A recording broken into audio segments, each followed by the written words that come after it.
শিক্ষক শিক্ষিকা মণ্ডলীর কাছে নিখিলবঙ্গ প্রাথমিক শিক্ষক সমিতির পক্ষ থেকে আজকে আমরা কিছু কথা বলতে এখানে উপস্থিত হয়েছি। আপনারা জানেন যে বাধ্যতামূলক টেট সংক্রান্ত বিষয়ে আমাদের সংগঠনের ভূমিকা কি ছিল।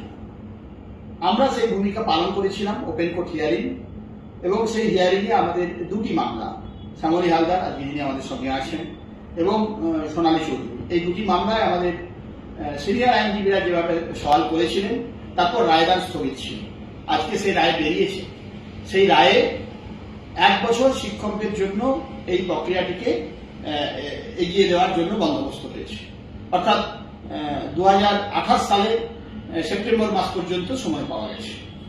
কিন্তু আমরা মনে করছি যে পশ্চিমবঙ্গের ক্ষেত্রে শিক্ষক শিক্ষিকারা এই টেট থেকে 2028 সালের মধ্যে তাদের মুক্তি পাওয়া সম্ভব নয়।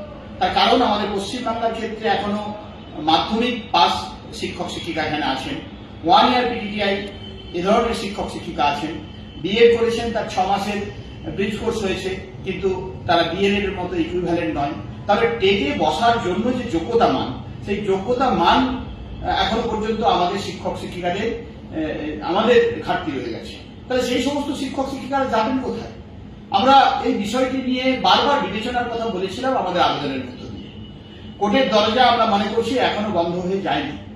সেই কোর্টের দরজায় আমরা সমিতিগতভাবে আবারও একবার কিউরেটিভ মামলার মধ্য দিয়ে আমাদের শিক্ষকদের বিষয়টিকে বিবেচনার জায়গায় নিয়ে দেওয়ার কথা কোর্টের কাছে গিয়ে বলব।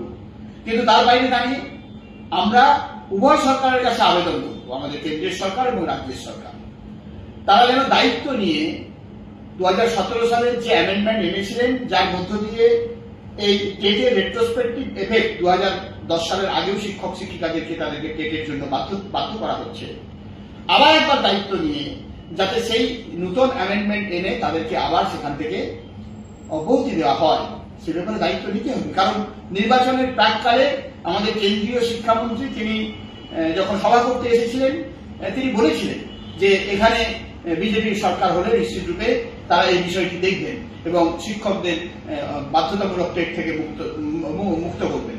তো আমরা আজকে তার কাছে সেই বিষয়টি আবার নতুন করে জানান দিতে চাই।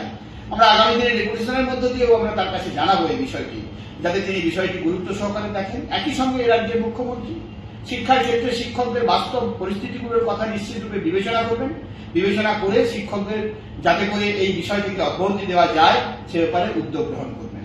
এর বাইরে দাঁড়িয়ে আমরা মনে করি রাস্তার লড়াই ছাড়া শিক্ষক শিক্ষিকাদের এই বিষয়ে মুক্তি নাই।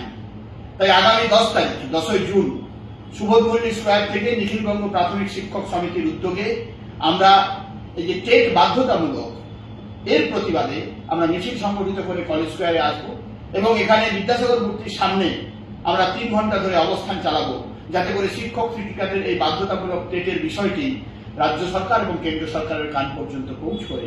আমরা আবেদন জানাবো যে দুর্দশার মধ্যে, যে পরিস্থিতির মধ্যে আজকে শিক্ষকরা পড়েছেন, সেখান থেকে তাদেরকে যদি মুক্তি দেওয়া না হয় তাহলে গোটা শিক্ষা ব্যবস্থাটা ভেঙে পড়বে। আর এই গোটা শিক্ষা ব্যবস্থা ভেঙে পড়লে সরকারি শিক্ষা ব্যবস্থার প্রতি যে আস্থা তৈরি করার দায়িত্ব সরকার এবং আমরা সংগঠনগতভাবে নিয়েছি, সেটা বাধাপ্রাপ্ত হবে।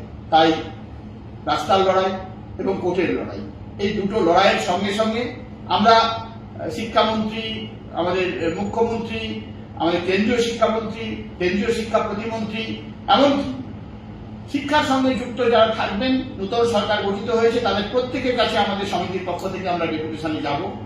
আশা করব নিখিলবঙ্গ প্রাথমিক শিক্ষক সমিতি এই টেট নিয়ে যে লড়াই শুরু করেছিল, শিক্ষকদের সেই টেট থেকে বাধ্যতামূলক টেট থেকে অব্যাহতি দিয়েই সেই লড়াইকে শেষের জায়গায় নিয়ে যাবে। আমরা সব শিক্ষকের কাছে অনুরোধ রাখবো, আসুন একসাথে পাশে থেকে লড়াইয়ের বার্তাটা আমরা দিই, একসাথে হাতে হাত ধরে এই লড়াইয়ে জয়যুক্ত হই। সেই বার্তাই আপনাদের কাছে পর্যন্ত আজকে আমরা রাখলাম।